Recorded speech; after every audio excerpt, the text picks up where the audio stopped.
Bonjour, bienvenue à Norwood. Ça c'est une classe de français. Je m'appelle Isabelle, j'ai 13 ans. Je suis un élève de 7e.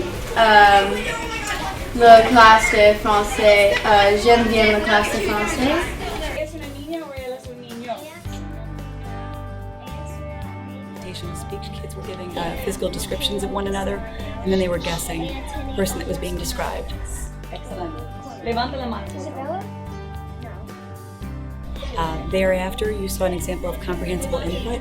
This is the next student having to do with sports, and at some point thereafter, once the kids have the vocabulary down pat, we'll talk about frequency and whether preferences, expressing likes and dislikes, and how often they engage in different activities. There was also movement. You may have noticed when we were introducing the different sports, it was receptive, then it was expressive. I first asked them to show me when I said the word expressively. They were then showing me the movement. Thereafter, I provided the movement or the action, and they were providing me with the expressive language. Okay, then the next was a survey where children were expressing, they were asking and answering one another different things to see whether or not their friends met certain descriptors. And that was interpersonal as well as interpretive modes of communication. Now we've got to go jump in a taxi and get to our hotel before we start our trip, and that's where a nice interpersonal conversation can naturally happen between the taxi driver, who's in the front seat, and the passengers in the back seat. I think it's very important to include technology, and the kids get very motivated and involved with the activities when the technology is there for them. And so I try to include iPads, Chromebooks, and apps.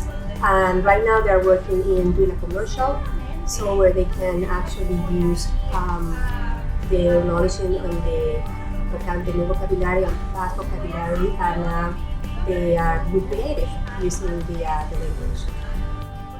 Dans cette activité, nous allons deviner quelle est dans la carte et les autres personnes ils vont décrire. Et dans la classe de français, nous jouons beaucoup de jeux comme cette. Et nous avons fait des présentations pour enseigner les autres.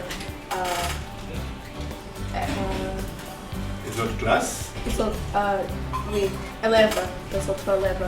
Et j'ai fait une présentation de le président comme George Washington et Abraham Lincoln.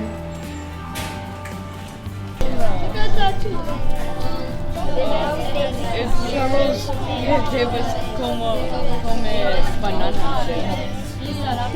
What we're looking at right now is the students are in two lines and they're giving each other good or bad advice that we've been learning about in our health unit. So, for example, one student might be saying, you should drink Coca-Cola every day. The other student's listening to that, deciding whether that's good or bad advice.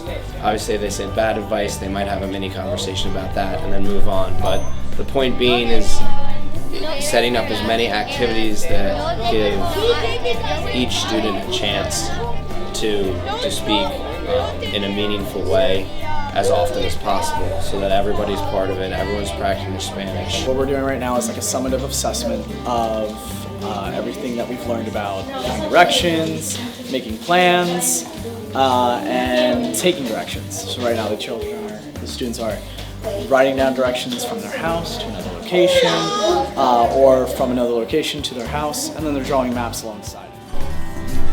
It's pretty cool that you get to learn a different language, and it's kind of fun. Send your best kids, makes it kind of fun to do it while we're learning. I think he's the best Spanish teacher ever.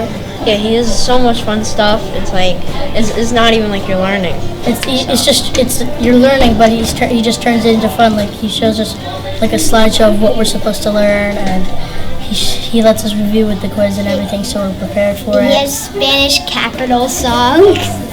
Yeah, that helped.